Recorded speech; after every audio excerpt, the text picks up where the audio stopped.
இன்னைக்கு நம்ம என்ன பார்க்க போறோம் சொல்லி பார்த்தோம்னா, ஒரு நேயரினுடைய கேள்விக்கான விடையைத்தான் பார்க்க போகிறோம். அந்த நேயர் என்ன கேட்டிருக்கார் சொல்லி பார்த்தோம்னா, சைவர்கள் திருமாலையும் வைணவர்கள் சிவனையும் வழிபடுவது இல்லை. இந்த நிலை நம்முடைய சனாதன தர்மத்தை பலகீனப்படுத்தி விடுமோ என்று அஞ்சுகிறேன். ஹரியும் சிவனும் ஒன்றுதான் என்பதை இவர்களுக்கு எளிமையான முறையிலே விளக்குங்களேன் என்பதுதான் அந்த நேயருடைய ஒரு ஆதங்கத்துடன் கூடிய ஒரு கேள்வியாக அமைந்திருக்கிறது. முதலிலே அந்த நேயரினுடைய அந்த பயத்தினை அவர் அஞ்சுகிறேன் அப்படின்னு சொல்லியிருக்கார் இல்லையா, அதனை தெளிவுபடுத்த விரும்புகிறேன். நீங்கள் சொல்லக்கூடிய இந்த மனப்பக்குவமானது எங்கோ ஒரு சிலரிடத்தில் மட்டும்தான் இருக்கிறது. எல்லோரிடத்திலும் பெரும்பான்மையான இந்துக்கள் இந்த ஹரியையும் சிவனையும் பிரித்து பார்ப்பதில்லை. எல்லோரும் இந்த ஹரியையும் சிவனையும் ஒன்றாக வணங்கி கொண்டுதான் இருக்கிறார்கள். ஆனால் இந்த குறிப்பிட்ட, அதாவது சிவம் மட்டும்தான் பெரியது என்று நினைப்பவர்களும், அதே போல பெருமாள் மட்டும்தான், விஷ்ணு மட்டும்தான் பெரியவர்கள் என்று நினைப்பவர்களும் ஒரு சிலர் மட்டும்தான் இருக்கிறார்கள். அவர்களுக்கு நாம் சொல்ல வேண்டும் என்று சொன்னால், சர்வ நிச்சயமாக ஹரியும் சிவனும் ஒன்றுதான். அதிலே எந்த விதமான சந்தேகமும் இல்லை. தத்துவார்த்தமாக நாம் பார்க்க வேண்டும் எனும் பொழுது ஒரே சக்தியானது, அந்த ஆதி சக்தியானது இரண்டாக பிரிந்து, அதாவது மூலமாக ஒரு சக்தி நின்று கொண்டு தன்னிடத்திலிருந்து மற்றும் இரண்டு சக்திகளை பிரித்து இந்த பூமியையே அப்படியே சுற்றி காத்து கொண்டிருக்கிறது என்பதுதான் இதற்கான ஒரு தாத்பரியம். அதுக்கு தான் எப்படி புரிஞ்சுக்கணும் அப்படின்னு சொன்னால், அதாவது ஆதிசக்தியாக, ஆதியிலே, அதாவது நாம் சமுத்திரம் அப்படின்னு எடுத்துக்கலாமே, திருப்பார்கடலிலே உய்கின்ற விதமாக பெருமாளை சித்தரித்திருப்பார்கள். அதே அப்படியே அதுக்கு நேர் எதிர்மறையாக ஒரு உச்சத்திலே கொண்டு போய் மலையரசனாக, மலையிலே வாசம் செய்யக்கூடியவராக, அந்த ஹிமயமலையிலே இருப்பவராக அப்படியே அந்த பரமேஸ்வரனை கொண்டு போய் வைத்திருப்பார்கள் கைலாச பர்வதத்திலே. இவர்கள் இருவரும் ஒருபுறம் பார்த்தால் நீர், மறுபுறம் பார்த்தால் மலை என்பது போல இரு முனைகளிலிருந்தும் இந்த உலகத்தை காத்து கொண்டிருக்கிறார்கள். இந்த இரண்டுமே ஒரே சக்தி தான் என்பதை புரிந்து கொள்ள வேண்டும். இதை ரொம்ப ஈஸியா புரிஞ்சுக்கணும்னு சொன்னா, நமக்கு அந்த ராமேஸ்வரம் என்கின்ற அந்த திருத்தலம் ஒன்றே போதுமானதல்லவா? அந்த ராமேஸ்வரத்தில் பார்த்தோம்னா, பகவான் விஷ்ணுவினுடைய அவதாரமாகிய மனிதனாக வாழ்ந்து காட்டிய அந்த ராமபிரானே லிங்கத்தை பிடித்து சிவபூஜையினை செய்திருக்கிறார் அப்படின்னு சொல்றார். அதாவது ராமனே சிவனை பூஜித்த இடம், ராமன் சிவபூஜை செய்த இடம் என்பதால் தான் அதற்கு ராமேஸ்வரம் என்றே பெயர் வந்தது. இந்த ராமேஸ்வரம் தலத்தினை பார்க்கும் பொழுது அங்கே சைவ வைணவ பேதம் ஏதுமின்றி எல்லோருமே சென்று புனித நீராடி தங்களுடைய பாபத்தினை போக்கிக் கொள்கிறார்கள் அல்லவா?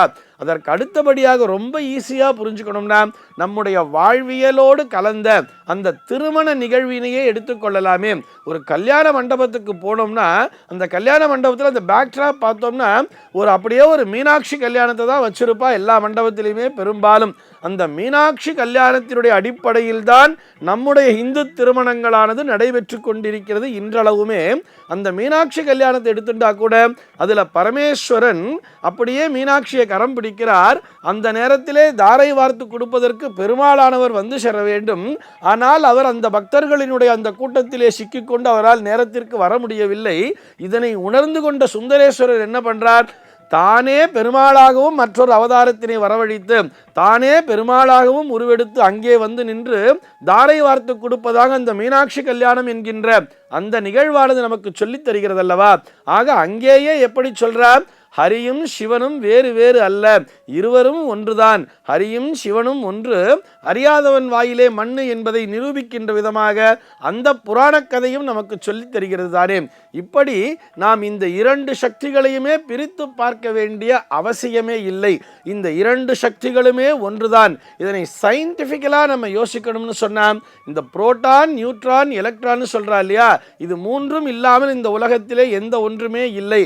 அதே போலத்தான் இந்த மும்மூர்த்திகளுமே ஒரே சக்தி தான் என்பதையும் புரிந்து கொள்ள வேண்டும்.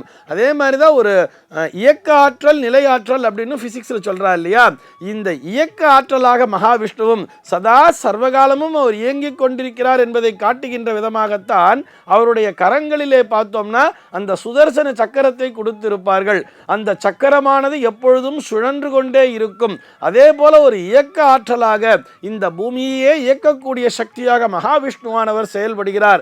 அப்படி இயங்கும் பொழுது இது அசையாமல் நிற்க வேண்டும், அதாவது இதனுடைய நிலைப்புத்தன்மை ஸ்திரத்தன்மை என்பது இருக்க வேண்டும். அப்படிங்கிறதுக்காகத்தான் அதனை தாங்குகின்ற விதமாக நிலை ஆற்றலாக ஓரிடத்திலே அச்சாக நின்று கொண்டு இவர் சுழலுவதற்கு ஏதுவாக செயல்படக்கூடியவர் தான் இந்த சிவம் என்பது.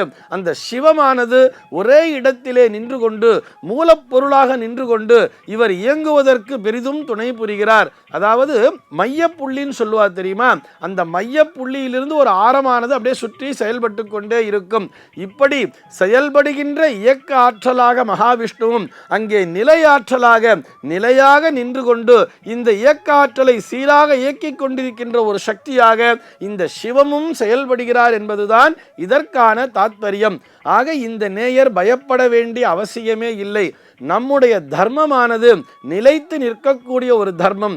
இந்த சனாதன தர்மத்தினை பொறுத்தவரை ஹரியும் சிவனும் என்றுமே ஒன்றுதான். இவர்களில் பேதம் பிரித்து பார்க்க வேண்டிய அவசியமே இல்லை. இதனால் எந்த காலத்திலும் நம்முடைய சனாதன தர்மம் என்பது பலகீனப்படப் போவதும் இல்லை என்பதையும் புரிந்து கொள்ள வேண்டும். சர்வே ஜனாஹ சுகினோ பவந்து.